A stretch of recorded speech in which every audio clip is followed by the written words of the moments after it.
Welcome students.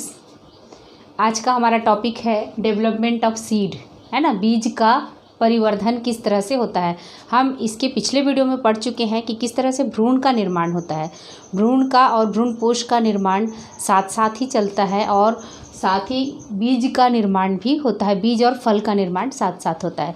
तो भ्रूण और भ्रूणपोष का निर्माण यानी कि एम्ब्रियो और एंडोस्पर्म का निर्माण किसके अंदर होता था? भ्रूण कोश के अंदर होता था। ये देखिए, ये एम्ब्रियो है, ये जाइगोट, एक सेल से एम्ब्रियो बनेगा।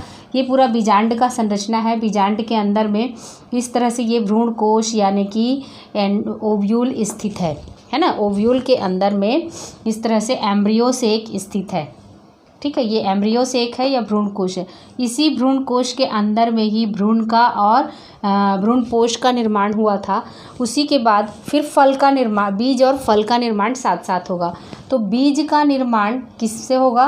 पूरा ओव्यूल जो है वो बीज का निर्माण करेगा और इस तरह से इसके चारों तरफ जो ओवरी थी, ओवरी जो है वो फल का निर्माण करेगा।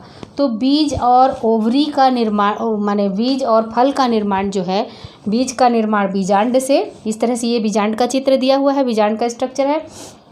बीजांड से बीज का निर्माण और इसके चारों तरफ जो ओवरी है उससे फल का निर्माण, दोनों प्रक्रिया साथ साथ चलती है। तो हम बीज के निर्माण में कौन कौन से परिवर्तन होते हैं बीजांड में, बीज के निर्माण के समय बीजांड में कौन कौन से परिवर्तन होते हैं, आज इस वीडियो के अंदर देखेंगे, ठीक है। तो बीज वास्तव में क्या है? लैंगिक जनन का अंतिम उत्पाद है।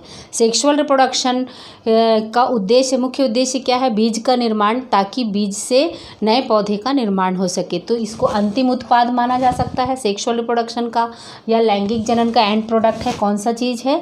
सीड है। और सीड का निर्माण या बीज का निर्माण किससे हो रहा है? बीजांड या ओव्यूल से हो रहा है।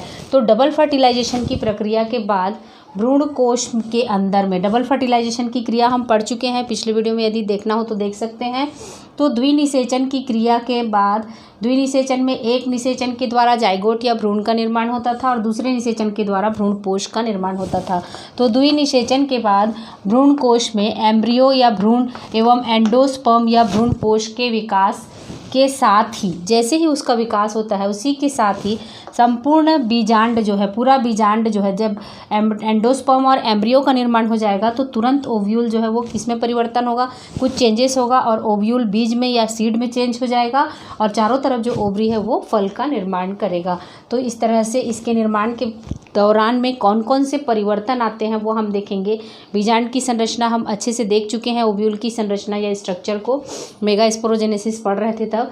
अभी हम देखते हैं कि किस तरह से इस ओव्यूल के स्ट्रक्चर्स जो हैं वो बीज में कैसे परिवर्तित होते हैं। तो ओव्यूल में देखिए इस तरह से एक वृंत उपस्थित था, तो ये वृंत को कहते थे फ्यूनिकल। यही वृंत आप बीजों में छोटे से डंठल देखे होंगे। तो ये देखिए सबसे पहला फ्यूनिकल या वृंत जो है वो किस में परिवर्तित हो रहा है? बीज वृंत में, है ना। इसका जो वृंत है, ओव्यूल या बीजांड का जो वृंत है वो क्या बना रहा है? बीज का वृंत बना रहा है। और यहाँ पर जो हाइलम कौन सा था? इस वृंत से पूरा बीजांड जो जुड़ा रहता था, ये जगह, ये कहलाता था हाइलम। तो ये हाइलम जो है वो बीज में आप छोटा सा नाभिक देखे होंगे छिद्र के रूप में, तो वो छिद्र क्या बनाता है? नाभिक या हाइलम बनाता है। और ये हाइलम किसका? बीजांड का हाइलम बीज के हाइलम में परिवर्तित हो जाता है। न्यूसेलस, बीजांड का ये जो कोशिकाओं का एक समूह है, पोषी कोशिकाओं का एक समूह जो न्यूसेलस कहलाता है, ये न्यूसेलस जो है वो जिसमें न्यूट्रिटिव मटेरियल भरे रहते हैं, ये किसका? भ्रूण कोश के निर्माण में मदद करता है। तो ये न्यूसेलस किस में चेंज हो जाता है? धीरे धीरे ये पोषण प्रदान करके, एम्ब्रियो सेक को पोषण प्रदान करके ये समाप्त हो जाता है या अपहासित हो जाता है, डिजनरेट हो जाता है। लेकिन कभी कभी किसी बीज में यह एंडोस्पर्म के चारों तरफ एक और लेयर के रूप में स्थित रह जाता है और उसको कहा जाता है, माने भ्रूणपोष के चारों तरफ, तो उसको कहा जाता है परिभ्रूणपोष या पेरिस्पर्म कहा जाता है। तो न्यूसेलस या तो डिजनरेट हो जाता है या रह जाता है, तो किस रूप में रह जाता है? पेरिस्पर्म के रूप में रह जाता है या फिर परिभ्रूणपोष कहते हैं उसको। अब देखिए बीजांड का जो बाहर का लेयर है जो दो भागों में बटा हुआ है, एक आउटर इंटेग्यूमेंट है ये, और एक दूसरा क्या है? इनर इंटेग्यूमेंट है, माने बाह्य अध्यावरण और आंतरिक अध्यावरण। तो ये अध्यावरण जो है वो बाह्य और आंतरिक जो है, बाह्य अध्यावरण किसका निर्माण करेंगे? टेस्टा, बीज का बाह्य आवरण को।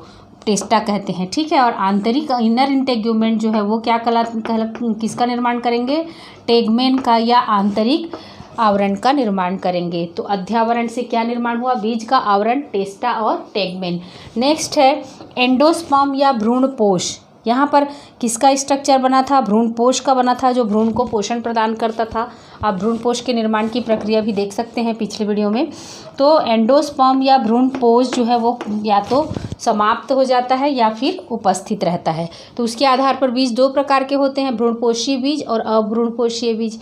तो इसमें ये यहाँ पर भ्रूणपोष का निर्माण होता है, जो यहाँ से एग सेल से जो जाइगोट बनता है, उस जाइगोट से एम्ब्रियो के निर्माण में खत्म हो जाता है, वो है ना, पोषण प्रदान करके या तो खत्म हो जाता है या फिर कुछ बीजों में शेष रह जाता है ना। तो खत्म हो जाता है, उनको कहा जाता है, उन बीजों को क्या कहा जाता है, नॉन एंडोस्पर्मिक सीड। और जिनमें एंडोस्पर्म रह जाता है उनको कहा जाता है एंडोस्पर्मिक सीड। तो इसके बारे में भी हम और डिटेल आगे चर्चा करेंगे। एंटीपोडल्स, यहाँ पर देखिए भ्रूण कोश के ऊपर में जो 3 कोशिकाओं का समूह था उनको कहा जाता था एंटीपोडल्स या प्रतिमुख कोशिकाएं। तो ये क्या होती हैं, डीजनरेट हो जाती हैं। आप भ्रूणपोष के निर्माण में देखे होंगे कि धीरे धीरे वो क्या हो जाती हैं, डीजनरेट हो जाती हैं। सिनर्जिड्स भी क्या हो जाती हैं, सिनर्जिड्स यानी एक कोशिका बीच में है एग सेल और किनारे की ओर 2 कोशिकाएं उपस्थित थी। बीजांड की संरचना में हम देखे हैं भ्रूणकोश के अंदर। तो 2 सहायक कोशिकाएं भी क्या होती हैं, जब भ्रूणकोश का निर्माण होता है उस समय क्या हो जाती हैं, ये डीजनरेट हो जाती हैं। तो एंटीपोडल्स और सिनर्जिड्स, एंटीपोडल्स और सिनर्जिड्स जो हैं सहायक कोशिकाएं क्या हो जाती हैं, अपहासित या डीजनरेट हो जाती हैं। एग सेल या अंड कोशिका किस में परिवर्तित हो रही है, यहाँ पर एक मेल गैमेट के साथ में फ्यूजन होकर क्या बनाती हैं, नर गैमेट के साथ में संलयित होकर जाइगोट या युग्मनज का निर्माण करती हैं। और वही जाइगोट किस में परिवर्तित होता है, एम्ब्रियो या भ्रूण में परिवर्तित हो जाता है। सेकेंडरी न्यूक्लियस जो यहाँ पर बीचों बीच में 2 केंद्रकों के संलयन से बनता है उसको कहते हैं सेकेंडरी न्यूक्लियस। तो ये सेकेंडरी न्यूक्लियस एक और मेल गैमेट के साथ में फ्यूज होकर क्या बनाया था, भ्रूणपोष या एंडोस्पर्म का रचना किया था। तो ये संपूर्ण बीजांड जो है वो बीज में परिवर्तित होते समय निम्न प्रकार के परिवर्तन होते हैं। ये आप लोग को ऑब्जेक्टिव के क्वेश्चंस में भी पूछे जा सकते हैं कि ओवरी से क्या बनता है, अंडाशय से क्या बनता है। तो ओवरी से फल बनेगा, अंडाशय से बीज बनेगा, है ना। अध्यावरण किसका निर्माण करेंगे, तो टेस्टा और टेगमेन का जो बीज का आवरण है ना। और भ्रूणकोश जो है यहाँ पर सेकेंडरी न्यूक्लियस भ्रूणपोष का निर्माण करेंगे, द्वितीयक केंद्रक। एग कोशिका जो है वो एम्ब्रियो का निर्माण करेगी।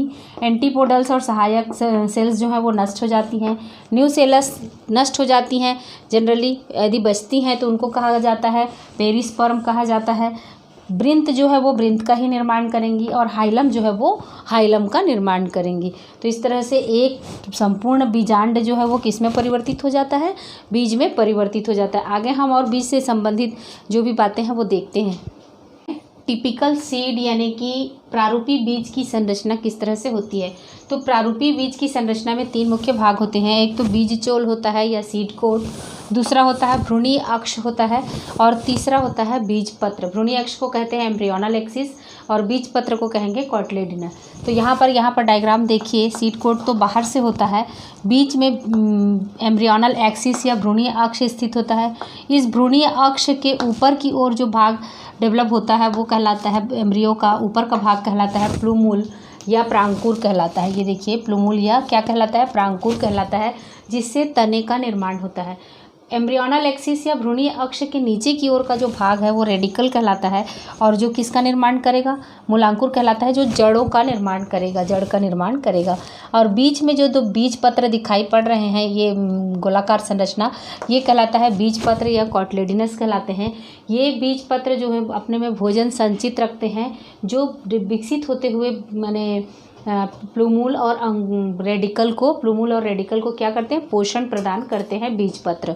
कभी कभी आप अंकुरित पौधे को भी देखे होंगे कि अगल बगल 2 इस तरह से बीज पत्र दिखाई पड़ते हैं, पौधे के छोटे प्लांटलेट्स बाहर निकल आते हैं, जैसे इमली का है, मटर का है, आप देखेंगे प्लांट सेम का प्लांट जो है प्लूमूल ऊपर की ओर प्रांकुर बाहर निकल आता है तो भी बीज पत्र आपको 2 लगे हुए दिखाई पड़ेंगे।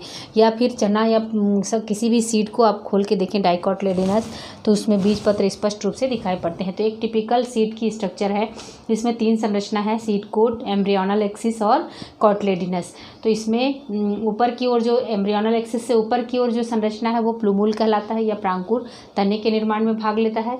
नीचे की ओर जो संरचना है रेडिकल कहलाता है जो मूलांकुर है और जड़ों का निर्माण में भाग लेता है। बीज को कहते हैं एम्ब्रियोनल एक्सिस। इसके अलावा कुछ बीज होते हैं जिनमें एंडोस्पर्म या भ्रूणपोष का निर्माण माने भ्रूणपोष जो है निर्माण के दौरान समाप्त हो जाता है, उसको कहते हैं अभ्रूणपोषी बीज। अभ्रूणपोषी यानी कि नॉन एंडोस्पर्मिक सीड। डेवलपमेंट के समय ही एंडोस्पर्म जो है वो भ्रूण के डेवलपमेंट के समय एंडोस्पर्म समाप्त हो जाता है और उस प्रकार का बीज कहलाता है अभ्रूणपोषी बीज या अभ्रूणपोषी सीड्स, नॉन एंडोस्पर्मिक सीड। ये जनरली डाइकॉट्स में देखे गए हैं, डाइकॉट्स में देखे जाते हैं, जैसे चना है, मटर है, मूंगफली है, कैप्सिला है, सेम है, इमली है। तो आपको नॉन एंडोस्पर्मिक सीड का एग्जाम्पल पूछा जाए तो आपको क्या जवाब देना है? कोई भी डाइकॉट्स सीड का एग्जाम्पल आप दे सकते हैं, जैसे चना, मटर, मूंगफली, कैप्सिला, सेम, इमली इत्यादि जो भी हैं डाइकॉट्स, उनमें क्या होता है एंडोस्पर्म नहीं पाया जाता है, वो डेवलपमेंट के दौरान समाप्त हो जाता है या डिजेनरेट हो जाता है पोषण प्रदान करके। एंडोस्पर्मिक सीड जिसमें कि भ्रूणपोष जो है वो कुछ शेष रह जाता है उसको कहा जाता है एंडोस्पर्मिक सीड और ये जनरली मोनोकॉट पौधों में पाया जाता है, जैसे धान है, गेहूँ है, जो भी घास फैमिली ग्रास फैमिली में पाया जाता है ना, ग्रास फैमिली में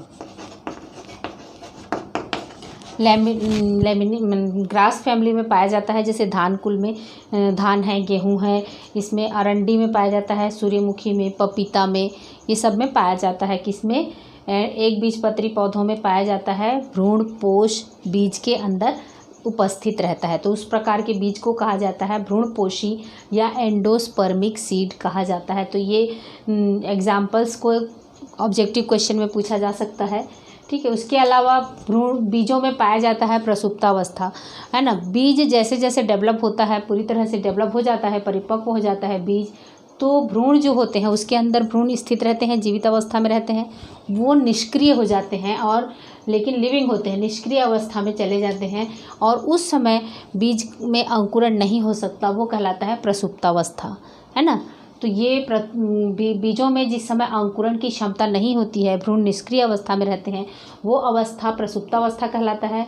जब सूटेबल कंडीशन आता है तब ये प्रसुप्तावस्था टूट जाता है और बीज जो है वो अंकुरित हो जाते हैं, तो ये कहलाता है डॉर्मेंसी या प्रसुप्तावस्था बीज से रिलेटेड। एक और है, बीजों की जीवन क्षमता जो होती है वो निश्चित होती है, सीड वायबिलिटी जो होती है वो, और वह काल है ना जिसमें बीज अपने भीतर अंकुरण की क्षमता को बनाए रखता है। आप देखेंगे स्टोर करके रखे रहते हैं, धान है, गेहूं है या कोई भी बीज है, उसको क्या है 6 महीना साल भर स्टोर करके रखते हैं और नेक्स्ट जब फसल का सीज़न आता है तब फिर से उनको बोया जाता है, तो उसमें से पौधे अंकुरित होकर निकल आते हैं।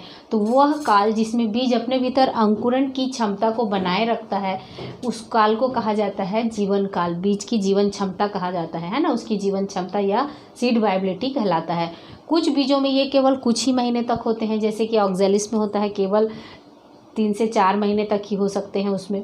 कुछ बीज सैकड़ों साल तक जिंदा रहते हैं, है ना। वे खुदाई के दौरान प्राप्त हुए हैं, जैसे कि इसमें किंग हेरोल्ड पैलेस डेट सिमरित सागर में जो प्राप्त हुआ था किंग हेरोल्ड पैलेस, वहाँ का खुदाई किए तो फोनिक्स डेक्टाइलोफेरा यानी डेट पाम के बीज प्राप्त हुए जो 2000 साल पुराने हैं और उनको बाद में जब लगाया गया तो वो अंकुरित होकर पौधे बन गए। ल्यूपिनस आर्कटिकस 10,000 साल पुराना है, जो आर्कटिक टुंड्रा क्षेत्र की खुदाई से प्राप्त हुआ, उसमें 10,000 साल बाद भी उसमें अंकुरण की क्षमता पाई गई। तो ये इसकी वायबिलिटी है। बीजों में इस तरह जीवन क्षमता होती है, उसी वजह से जो है वो बीज को कृषि का आधार माना जा सकता है ना, कृषि का आधार है। ये क्षमता बीजों में नहीं होती तो स्टोर करके प्रिजर्व करके बीजों को नहीं रखा जा सकता और नेक्स्ट सीजन में फिर से लगाया नहीं जा सकता, इसलिए इसको बीज को क्या कहा जाता है, कृषि का आधार कहा जाता है बीजों को। अब नेक्स्ट देखते हैं बीजों से क्या क्या लाभ होते हैं। बीज की संरचना, बीज के प्रकार देखने के बाद हम देखते हैं कि बीजों से क्या क्या लाभ होते हैं। आवृतबीजी पौधों में बीज के जो होते हैं बाहर से कठोर आवरण के द्वारा घिरे रहते हैं, इनमें आवरण पाया जाता है, जबकि जिम्नोस्पर्म या अनावृत बीजियों में आवरण नहीं पाया जाता है। तो इनमें कठोर आवरण के कारण बीज में जो भ्रूण स्थित होता है वो सुरक्षित होता है, यानी उनको काफ़ी सुरक्षा मिलती है। दूसरा है बीज लैंगिक जनन के उत्पाद हैं। बीज लैंगिक जनन के उत्पाद हैं और सेक्सुअल रिप्रोडक्शन के उत्पाद हैं। मतलब सेक्सुअल रिप्रोडक्शन में क्या होता है, जेनेटिक रिकॉम्बिनेशन होता है, तो उस जेनेटिक रिकॉम्बिनेशन को धारण करने के लिए जिम्मेदार होते हैं, यानी इसको धारण करके नए पौधे को उत्पन्न करने के लिए जिम्मेदार होते हैं। तो बीज जो है वो लैंगिक जनन के उत्पाद हैं। बीज में उपस्थित मात्रा में अधिक मात्रा में भोज्य पदार्थ संग्रहित रहते हैं, जो सीडलिंग्स को या नए पौधों को, जो उनमें से उत्पन्न होने वाले नवोद्भिद होते हैं, उनको पोषण प्रदान करते हैं। चौथा है बीज नए आवासों में आसानी से प्रकीर्णित किए जा सकते हैं। इसमें सीड कोट पाया जाता है आवृतबीजियों के बीज में, इसलिए ये एक स्थान से दूसरे स्थान पर एक तो खुद से या कभी प्रकीर्ण हो जाते हैं, या फिर डिस्पर्स किए जा सकते हैं, या फिर एक जगह से दूसरी जगह ट्रांसपोर्ट करने में इनको मदद मिलती है। तो इनके बीज, आवृतबीजियों के बीज से लाभ क्या हो सकता है, एक तो कठोर आवरण के कारण भ्रूण को सुरक्षा मिलती है, दूसरा जेनेटिक रिकॉम्बिनेशन को ये धारण करते हैं, तीसरा इनमें संग्रहित भोज्य पदार्थ पाया जाता है जो कि सीडलिंग्स को पोषण देता है, और चौथा क्या है, इसमें नए आवासों में आसानी से ये प्रकीर्णित किए जा सकते हैं। तो ओवरऑल बीज के बारे में हम बता चुके हैं कि बीज की कौन कौन सी संरचनाएं होती हैं, कितने प्रकार के बीज पाए जाते हैं, एंडोस्पर्मिक और नॉन एंडोस्पर्मिक। एंडोस्पर्मिक जो होते हैं वो क्या होते हैं, मोनोकॉट्स होते हैं, और नॉन एंडोस्पर्मिक जो होते हैं वो डाइकॉट्स होते हैं। और बीजों का निर्माण किससे हो रहा है, ये सब बातें जो हम इससे पहले थोड़ी देर पहले बताए हैं कि किस तरह से ओवरी जो है वो फल में विकसित हो जाता है, ओव्यूल जो होता है वो बीज या सीड में परिवर्तित किस तरह से होता है, और किस तरह से ओव्यूल में एक एक जो संरचनाएं परिवर्तित होती हैं और बीज के रूप में बदल जाती हैं। तो ये हो गया बीज के निर्माण से संबंधित बातें। हम नेक्स्ट वीडियो में पढ़ेंगे पॉलीएम्ब्रियोनी यानी कि बहुभ्रूणता और असंग जनन, है ना। असंग जनन यानी कि एपोमिक्सिस, और पॉलीएम्ब्रियोनी यानी बहुभ्रूणता।